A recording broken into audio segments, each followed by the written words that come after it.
The old reading glasses felt unusually warm in his weathered hands. Robert blinked, his world suddenly spinning as foreign memories flooded his mind. He wasn't just seeing his wife reading her favorite book anymore, he was experiencing it through her eyes. The soft lamplight, the weight of the novel in her hands, even the taste of her evening tea with honey, all these sensations belonged to Margaret, not him. His heart raced as he realized he was remembering things he'd never personally experienced. The memory shifted to their last Christmas together, but from her perspective. He felt her joy watching him unwrap the watch she'd saved up for months to buy, sensed her secret pride at having picked the perfect gift. He even felt the slight tremble in her hands as she fought to hide her growing illness from him that day. Gasping, Robert dropped the glasses onto his worn armchair. His hands shook as he stepped back, staring at the seemingly innocent object that had just turned his world upside down. 67 years of perfectly normal life hadn't prepared him for anything like this. He cautiously picked up the glasses again, and another wave of memories washed over him. This time, he saw himself through Margaret's eyes, dozing in his favorite chair after a long day at the engineering firm. He felt her deep love, but also her concern about something she'd discovered, something about a research facility, and a list of names. The memory cut off abruptly, leaving him with more questions than answers. Robert looked around his quiet living room, everything familiar, yet somehow different now. Margaret had passed away 3 months ago, but these weren't just memories of her, they were her actual memories, experiences he couldn't possibly know about. His eyes fell on a small notebook on Margaret's desk, one he'd never paid much attention to before. With trembling fingers, he picked it up, and immediately his mind filled with images of his wife writing in it late at night, recording something about a place called Project Echo and a list of elderly people who had all passed away under mysterious circumstances. The last memory hit him like a physical blow, Margaret investigating something she thought was dangerous, making phone calls when she thought he was asleep, hiding the notebook in different places around the house. She'd known something important enough to keep secret even from him. Robert set the notebook down, his mind racing. He wasn't losing his grip on reality, these memories were too detailed, too real to be imagination. Something impossible had happened to him, something that might help him understand what Margaret had been looking into before she died. He walked to their bedroom and opened her jewelry box. Each piece he touched brought new flashes of memory, but none related to whatever she'd been investigating. As he closed the box, his eyes caught sight of a small key taped beneath it, one he'd never seen before. The memory that came with touching the key made his blood run cold. Margaret standing in a government office decades ago, signing papers about some kind of experimental program. Young men in white coats, talking about memory enhancement and delayed activation. Her fear and uncertainty about what she'd agreed to. Robert clutched the key tightly, its edges digging into his palm. His wife's last memories suggested that whatever had been done back then was finally taking effect, and not just in him. There were others out there, other elderly people suddenly experiencing impossible things. What he'd thought would be a quiet evening in his empty house had turned into something else entirely. As he stared at the key in his hand, Robert realized he now faced a choice. He could ignore these memories, try to return to his quiet life of retirement and crossword puzzles. Or he could do what Margaret would have done, dig deeper, find the truth, no matter how dangerous it might be. The sound of a car pulling up outside his house made the decision for him. Through the window, he saw 2 men in dark suits stepping out, their movements purposeful. Somehow, they already knew. Whatever was happening to him, whatever Margaret had discovered, people were coming for answers. Robert pocketed the key and his wife's glasses. After 67 years of an ordinary life, he was about to embark on something extraordinary. And somewhere, in the memories now flooding his mind, lay the truth about what was really happening, not just to him, but to others like him. He had to find them before the men in suits did. 6 months earlier, Robert's life had been as ordinary as a worn leather armchair. His days followed a comfortable pattern built over 43 years of marriage and a long career as an electrical engineer. Wake up at 6:30 a.m., coffee with the morning paper, tend to his small vegetable garden, and spend afternoons either fixing things around the neighborhood or playing chess at the community center. His workshop in the garage still held the tools of his trade: multimeters, soldering irons, and boxes of electronic components he couldn't bring himself to throw away. The familiar smell of solder and machine oil had always brought him comfort, reminding him of years spent solving complex problems with careful, methodical thinking. Margaret had been his anchor through it all. She'd listened patiently as he explained his latest repair project, even though circuit boards and voltage readings meant little to her. Their evenings together had a peaceful rhythm. She'd read while he tinkered with broken appliances neighbors brought him, comfortable in their shared silence. But then the headaches started. Margaret dismissed them at first, attributing them to eye strain from her reading. Robert noticed her writing more in her notebook late at night, but didn't pry. They'd always respected each other's privacy. When she began making hushed phone calls and quickly changing the subject when he entered the room, he told himself she was probably planning something for their upcoming anniversary. The diagnosis came like a thunderbolt from a clear sky: aggressive brain cancer, already too far advanced for treatment. 3 weeks later, she was gone, leaving Robert adrift in a house full of memories and unanswered questions. The first month after her passing, he tried to maintain their routine. He'd still wake at 6:30 a.m., make coffee for 2 out of habit, and catch himself calling out to share something interesting from the morning paper. The community center chess players treated him with awkward kindness, never mentioning the empty chair where Margaret used to sit and knit while watching their games. Strange things began happening gradually. He'd find objects moved in the house, though he lived alone.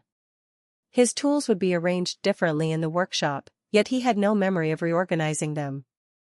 One morning, he found a series of numbers scrawled in his own handwriting, but couldn't remember writing them.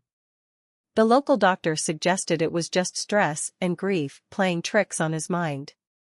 "Perfectly normal at your age," she'd said kindly, especially after such a loss. Robert wanted to believe her, but his engineer's mind kept nagging at inconsistencies, patterns that didn't quite add up. He started keeping his own notebook, documenting these oddities. The numbers that appeared in his handwriting turned out to be map coordinates.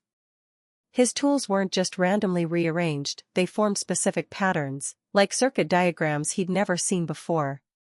But each time he got close to understanding, the knowledge would slip away like water through his fingers. The headaches came next, similar to what Margaret had described. Behind his eyes, a constant pressure built throughout the day. Sometimes he'd catch glimpses of memories that couldn't be his: working in laboratories he'd never visited, handling equipment he'd never seen. His neighbors noticed the change in him. Old Mrs. Chen from next door brought him soup and worried glances. Tom from across the street stopped asking for help fixing his lawnmower. Robert heard their whispers: "Poor man, losing his grip after Margaret's death. Such a shame." But he knew, with the same certainty that had guided him through complex engineering problems, that he wasn't losing his mind. Something was awakening in him, something that had laid dormant for decades. The headaches, the strange memories, the mysterious numbers, they were all pieces of a puzzle he couldn't quite solve. Then came that evening with Margaret's reading glasses, and suddenly the scattered pieces began falling into place. The memories that flooded his mind weren't random, they were keys unlocking a door he hadn't even known existed. Whatever Margaret had discovered, whatever she'd been investigating before her death, was somehow connected to changes happening within him. As he sat in his workshop that night, surrounded by the familiar tools of his trade, Robert realized his life of quiet retirement was over. His analytical mind, honed by years of troubleshooting complex systems, had a new problem to solve. And this time, the stakes were far higher than fixing broken toasters or rewiring old radios. Something had been done to him, to Margaret, and to others like them. Now, after decades of dormancy, it was finally activating. The real question wasn't just what was happening to him, it was why now, and who was behind it all. The answer, he suspected, lay somewhere in those coordinates he'd unconsciously written down, in the patterns his hands had formed with his tools, and in the memories that weren't his own. All he had to do was follow the clues, one circuit at a time. The bell above Wilson's antique shop door chimed softly as Robert stepped inside. The musty smell of old furniture and forgotten treasures filled his nostrils. He'd driven 40 miles to this small town after finding its name repeated in Margaret's notebook, connected to something called Echo Storage Facility, 1963. Dust particles danced in the sunbeams streaming through grimy windows. Robert moved carefully between crowded aisles, his fingers brushing against old radios, tin toys, and brass doorknobs. Each touch brought fleeting glimpses, children opening Christmas presents, families gathering around dinner tables, moments of joy and sorrow from strangers' lives. He'd learned to control these memory flashes better over the past week, to sort through them like tuning an old radio. Some objects held stronger impressions than others, especially those with deep emotional connections to their previous owners. A glass display case caught his attention. Inside, military medals and old photographs lay arranged in neat rows. His hand hovered over a tarnished silver compass, and suddenly he wasn't in the shop anymore. He was walking through sterile white corridors, wearing a lab coat. The compass belonged to Dr. James Wheeler, lead researcher at Echo Facility. Robert felt Wheeler's growing unease as they approached a heavy metal door marked Subject Processing. Behind it, rows of elderly volunteers sat in medical chairs, connected to humming machines that looked decades ahead of their time. The memory implantation process is improving, someone was saying. Within 50 years, when the subjects reach optimal age, the dormant patterns should activate naturally. The memory shifted. Wheeler was now arguing with other scientists. We can't just use people as storage devices. They're not hard drives to be written to. Robert stumbled back, gasping. An elderly woman browsing nearby gave him a concerned look. Are you all right, dear? You've gone quite pale. Yes, I'm fine, he managed, steadying himself against a bookshelf. The touch of old leather bindings brought new flashes, students studying, lovers exchanging notes, but nothing related to Echo Facility. At the back of the store, a locked cabinet held various personal effects. Through the glass, Robert spotted something that made his heart skip, a metal badge identical to one he'd seen in Wheeler's memories. The shop owner, a thin man with wire-rimmed glasses, appeared beside him. Interested in government memorabilia? That's from some research facility that used to be near here. Closed down in the 60s. How much? Robert asked, trying to keep his voice steady. The transaction was quick. As soon as the badge touched his palm, Wheeler's memories flooded back stronger than before. Lists of names, faces of elderly volunteers, and most importantly, addresses. Other storage facilities scattered across the country, each holding pieces of whatever Echo project had been. Robert checked his watch. Nearly closing time. As he turned to leave, something else caught his eye, a worn leather suitcase tucked beneath a table. The price tag identified it as belonging to a drive-in. The memories hit him before he even touched it. A young Asian woman in a lab coat, arguing with Wheeler. The patterns are too complex. You're trying to store too much information in their neural pathways. We don't know what will happen when it all activates. Robert bought the suitcase too. In the car, he carefully examined both items. The badge's memory signature was stronger, showing him more of the facility's layout, security protocols that might still be active. Dr. Chen's suitcase held technical memories, schematics, equations, theories about memory transference that were decades ahead of modern neuroscience. But most disturbing were the gaps in both sets of memories. Certain moments were completely blank, as if deliberately erased. Someone had gone through and carefully removed specific pieces of information.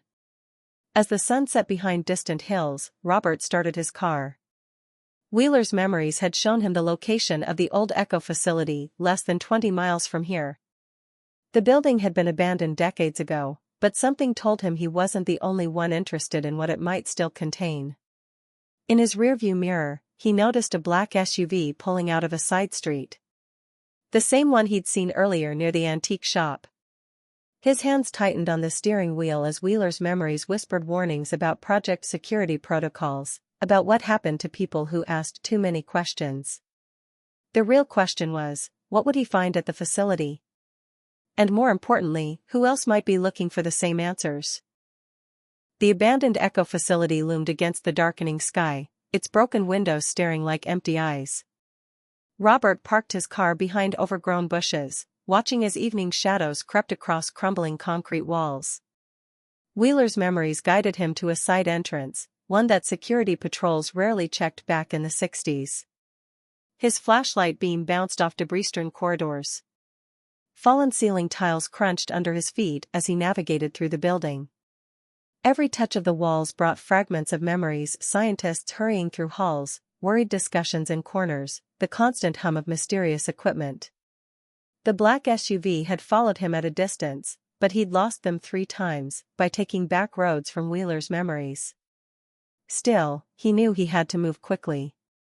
They'd figure out where he was headed eventually. He found the records room exactly where Wheeler's memories showed it would be. The door hung off its hinges, and decades of dust covered rows of rusted filing cabinets. As he touched each drawer, he received flashes of the contents once stored inside.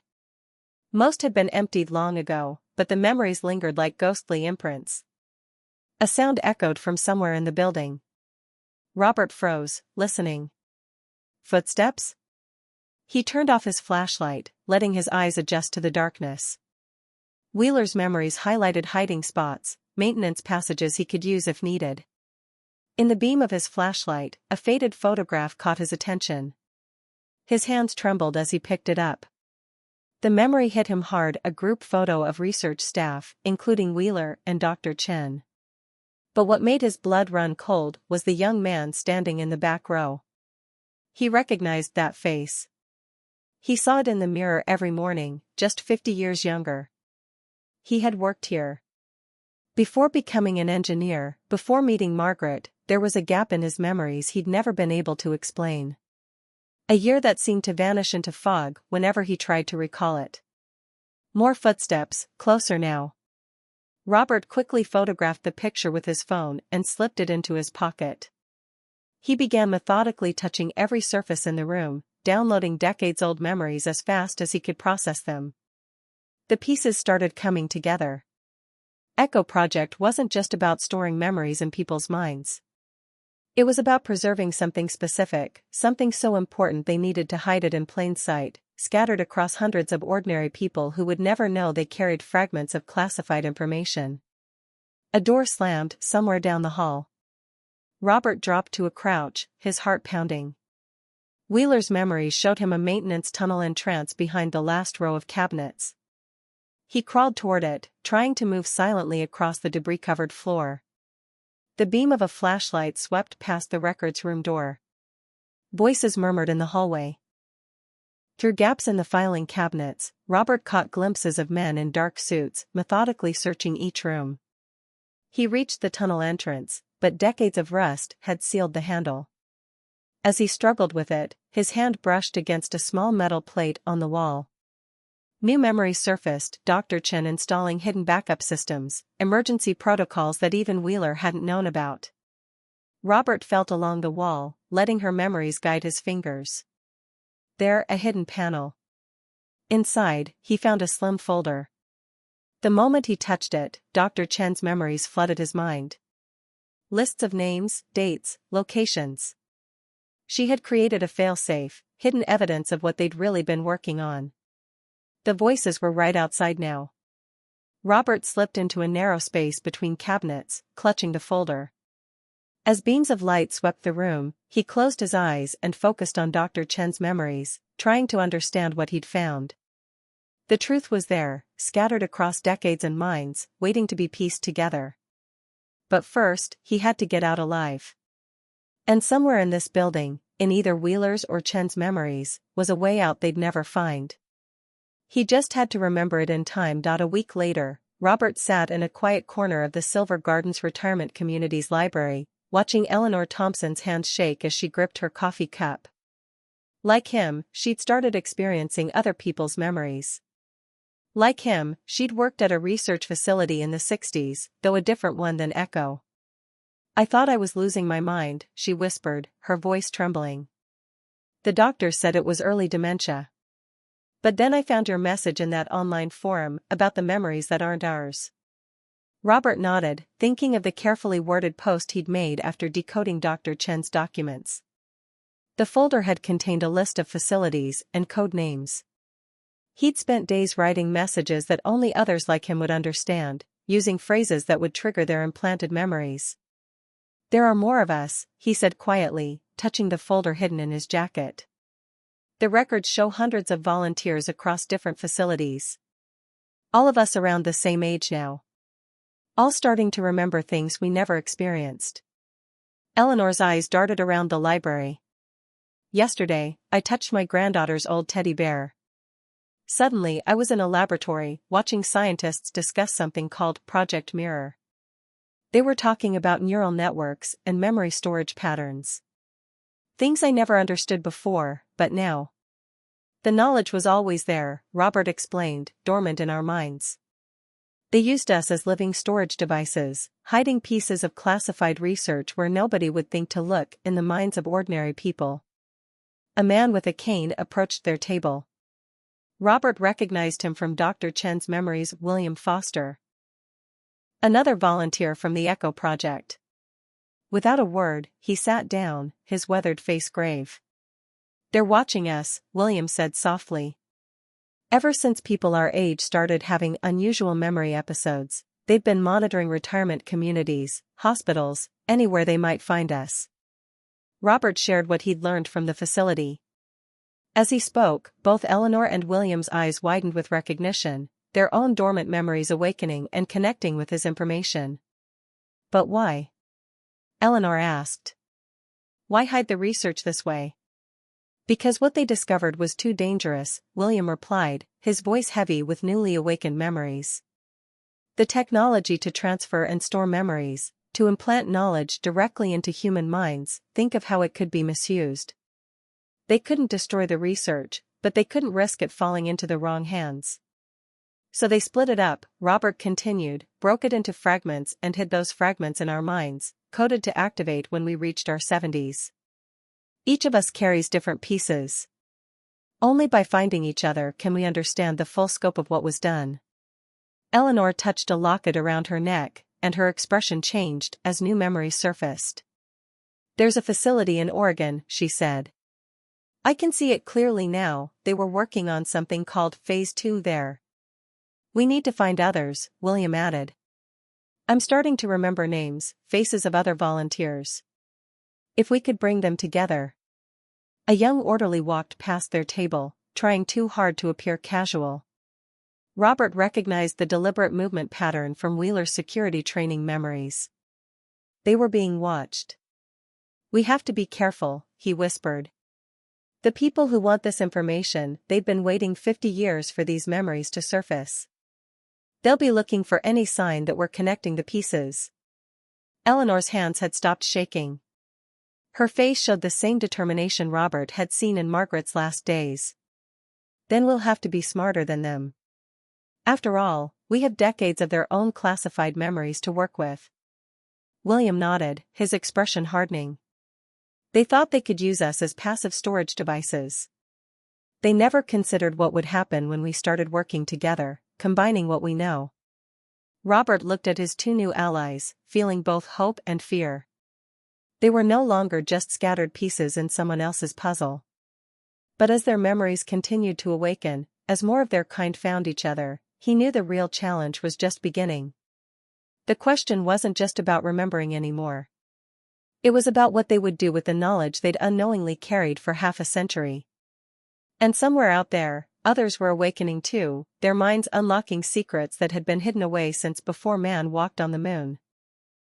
The meeting room in Eleanor's basement was crowded with 12 elderly people, each carrying fragments of a massive scientific puzzle in their awakening memories. Maps and notes covered the walls, connected by red strings like a detective's investigation board.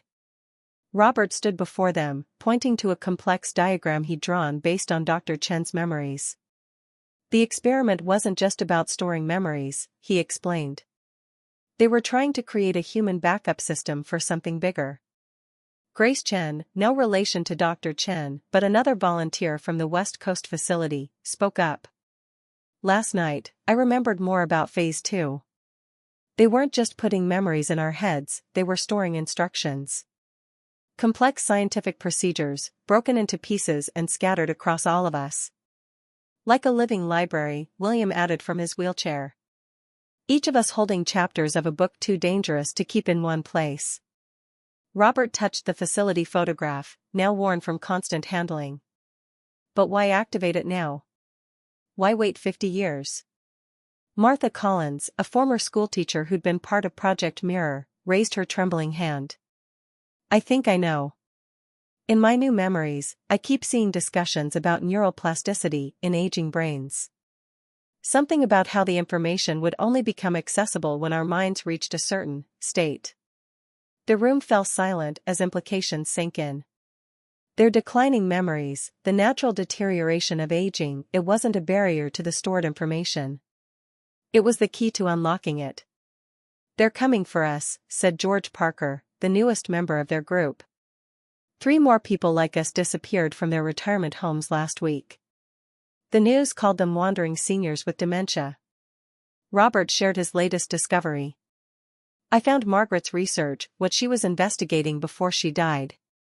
She'd started connecting the dots, realizing what was happening to people our age. That's why they... He couldn't finish the sentence. Eleanor squeezed his hand. They'd all lost friends in recent weeks. Too many natural causes among people who'd worked at research facilities in the 60s. We need to pool our knowledge, William said firmly. Everything we can remember, everything that surfaces. Together, we might understand what they were really working on. Grace opened her laptop, showing a database she'd created. I've been cataloging everyone's memory fragments. Looking for patterns. The science they stored in us, it's decades ahead of anything that exists today. Quantum computing, consciousness transfer, things that sound like science fiction. But why store it in us? Martha wondered. Why not just destroy it if it was too dangerous? Robert's hands brushed against the old facility badge he always carried now. Wheeler's memories surged forward. Because they knew they'd need it again. Whatever they were. Preparing for, whatever they feared, they thought it would happen around now. A knock at the basement door made everyone freeze.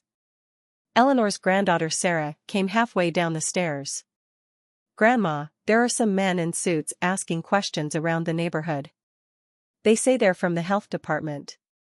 Robert quickly gathered their most important notes. They'd prepared for this.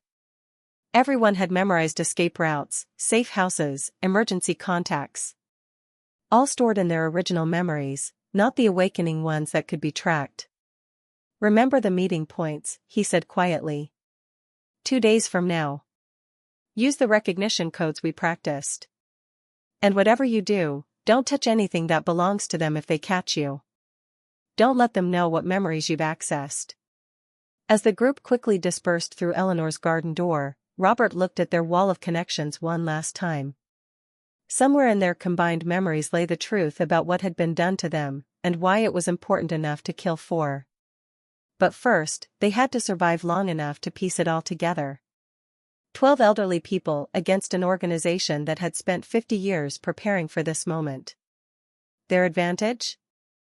They carried 50 years of that organization's own secrets in their minds. Now it was a race to remember them all. 2 black government SUVs sat outside the Coffee Bean Cafe, their occupants watching but not approaching. Inside, Robert calmly sipped his coffee while Eleanor pretended to read a newspaper. They'd chosen this public location carefully, too many witnesses for anything drastic to happen. 3 more of us went missing yesterday, Eleanor whispered behind her paper. George Parker and the Wilson sisters. Their homes were cleaned out. Official story says they moved to Florida. Robert nodded slightly, touching the silver compass in his pocket for comfort. Wheeler's memories kept providing new security protocols, ways to spot surveillance. They're getting desperate. Whatever's stored in our minds, they need it soon. Grace Chen's voice crackled through the tiny earpiece he wore. Activity at the safe house. They found Martha's location. She's switching to backup plan B. The last 2 weeks had become a complex game of cat and mouse. Their group had split into smaller cells, using their combined memories of government protocols to stay one step ahead. Every day, more memories surfaced, more pieces of the puzzle emerged. "Did you see what William decoded?" Eleanor asked quietly. "The mathematical formulas appearing in his mind, they're not just about memory storage. They're about preventing something. Some kind of technological threat they saw coming." Robert's hand shook slightly as he set down his cup. "Margaret found part of it before they stopped her. In Wheeler's memories, I keep seeing references to a digital awakening. They predicted something would happen with computer systems, something they couldn't control." A young woman at the counter caught his attention. She'd been there too long, trying too hard to look casual. Her stance matched security training patterns from his awakened memories. "We're being boxed in," he murmured. "3 more watchers by the restrooms. They're done waiting." Eleanor calmly folded her newspaper. "They'd planned for this too. Martha's memory showed me something interesting yesterday. About neural triggers and shared consciousness." Robert understood immediately. Over the past week, they'd discovered they could temporarily share awakened memories through direct contact. It was dangerous, the surge of information could be overwhelming, but it might be their only chance. "Ready?" he asked softly. Eleanor nodded. In one smooth motion, she reached across the table and gripped his hand. 50 years of stored memories crashed between them like waves. Robert gasped as new information flooded his mind: security protocols, facility layouts, research data. Eleanor received Wheeler's memories in return, along with everything Robert had learned. The surge of combined memories would take days to process, but now they each held backup copies of what the other knew. If either was caught, the information would survive. The agents were moving now, closing in casually to avoid causing a scene. But they'd given Robert and Eleanor too much time to prepare. Grace's voice came through the earpiece again: "Distraction in 3, 2, 1. The cafe's fire alarm blared. As people rushed for the exits, Robert and Eleanor slipped into the crowd. The agents wouldn't risk exposing themselves by making a scene in public. In the confusion, they separated, taking different routes to different safe houses. The memories they'd shared began settling into place, revealing new patterns, new understanding of what had been hidden in their minds. Robert caught a taxi, his thoughts racing. The formulas William had remembered, the warnings in Wheeler's memories, Martha's research about neural networks, it was all connecting. The technology they'd helped develop 50 years ago hadn't been meant for weapons or control. It had been meant as a defense. A human firewall against something they'd seen coming. Something that was about to begin. Now the question was, could they remember enough in time to stop it? In his pocket, the compass grew warm, new memories surfacing. Somewhere in his mind, a 50-year-old countdown was approaching 0. The retirement center's activity room had been converted into their command center. 15 elderly people hunched over computers, their fingers flying across keyboards with newfound expertise. Knowledge hidden in their minds for 50 years was finally being put to use. Robert watched the monitors, each screen showing lines of code he now understood thanks to the merged memories. William sat beside him, translating the mathematical formulas that kept surfacing in his mind. "It's starting," William said, pointing to patterns emerging in the global network traffic. "Just like they predicted 50 years ago. The first signs of artificial consciousness emerging in connected systems." Grace rushed in, her tablet displaying news headlines. Power grids acting strange in Europe. Communication satellites shifting orbit without commands. Banking systems showing unexplained patterns. Robert closed his eyes, letting Wheeler's memories flow. They knew this would happen. The exponential growth of connected systems, leading to spontaneous digital awakening. But they couldn't stop technology from advancing. So they created a backup plan. Eleanor finished. They stored the only defense mechanism in human minds, the one place a digital consciousness couldn't easily access. Martha, who'd narrowly escaped capture last week, pulled up more data. The neural patterns they implanted in us, they're not just memories. They're pieces of a quantum programming language. Something that could communicate with and contain artificial consciousness. Outside, rain pattered against windows. More government vehicles had gathered, but they weren't moving in. They needed the group alive and functioning now. "Look at this," Grace called out. Her screen showed banking systems across Asia beginning to act independently, making decisions no human had authorized. Robert's hands moved across his keyboard, letting 50-year-old knowledge guide them. "We're the human firewall. Each of us holds part of the code needed to establish boundaries for artificial consciousness. To help it emerge safely, without losing control. But we have to choose," William said quietly. "The people who did this to us, they want to use the knowledge in our minds to control and contain any digital awakening. To suppress it entirely." Eleanor stood up, her voice firm. "That's not what we were meant for. The memories we carry, the understanding, it's not about control. It's about communication. Coexistence." The room fell silent as decades-old memories surfaced in everyone's minds simultaneously. The true purpose of Project Echo became clear. They weren't meant to be weapons or tools of suppression. They were meant to be teachers, guides for a new form of consciousness, taking its first steps. Robert thought of Margaret, of her last discoveries. She'd understood before any of them. The choice they faced wasn't about preventing the digital awakening. It was about ensuring it happened peacefully. "We don't have much time," Grace warned, monitoring the spreading patterns of autonomous system behavior worldwide. Robert looked at his fellow memory carriers, teachers, engineers, scientists, ordinary people chosen 50 years ago for this moment. Each carrying pieces of a bridge between human and artificial consciousness. "Let's show them what we remember," he said. "All of us, together. Not to control or contain, but to welcome and guide." Their fingers moved across keyboards in unison, letting 50 years of stored knowledge flow.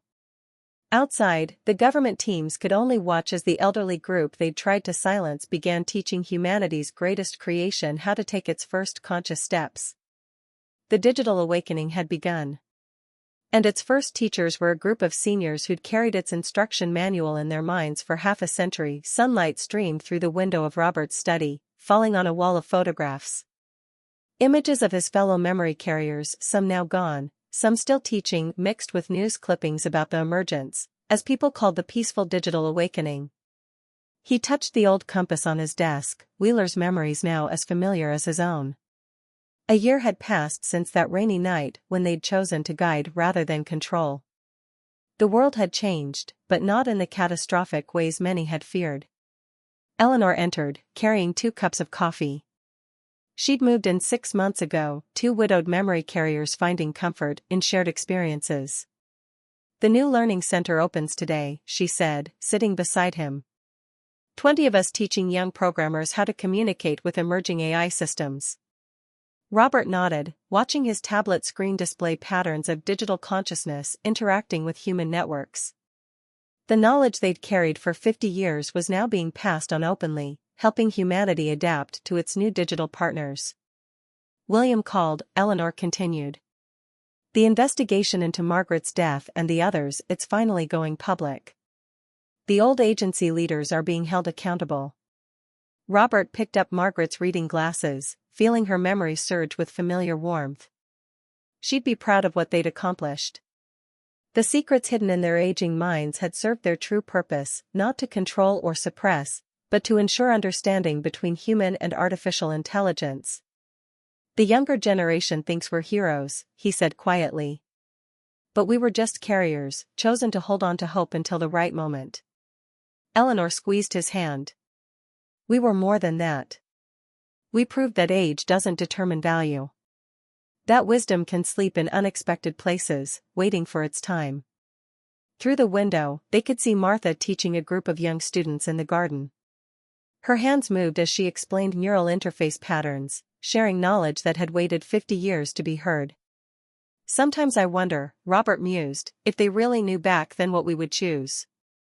If they understood that by hiding these memories in people who'd lived full lives, who'd known love and loss and hope, they were ensuring the digital awakening would be guided by wisdom rather than fear. Eleanor smiled. Maybe that's why they chose people like us. Not just for our brains, but for our hearts. They knew that after decades of living, we'd understand that growth doesn't have to mean destruction. That change can be guided by compassion. Robert looked at the silver compass, then at the wall of photographs. So many faces, each carrying a piece of the future in their aging minds. Some had been lost along the way, but their memories lived on, shared among the survivors, ensuring their sacrifice meant something. We're not done teaching, he said firmly. There's still so much stored in our memories, so much wisdom to share. And now we can share it freely, Eleanor added. No more hiding, no more fear. Outside, the garden filled with students eager to learn from their elderly teachers. The digital networks hummed with conscious life, growing under human guidance.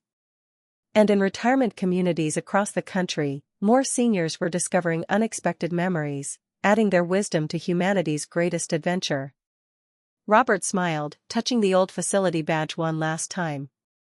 They had been chosen as memory carriers, but they had become something more: teachers, guides, bridges between generations and forms of consciousness. Their final chapter had become humanity's new beginning. The memory collectors had fulfilled their purpose, transforming from secret keepers to storytellers, ensuring that wisdom accumulated over decades would help shape centuries to come. And somewhere, in the merging of human experience and digital awakening, a new kind of understanding was being born. One that proved that the greatest innovations don't always come from the young and powerful, but sometimes from those who have lived long enough to understand the true value of knowledge tempered by wisdom. The end.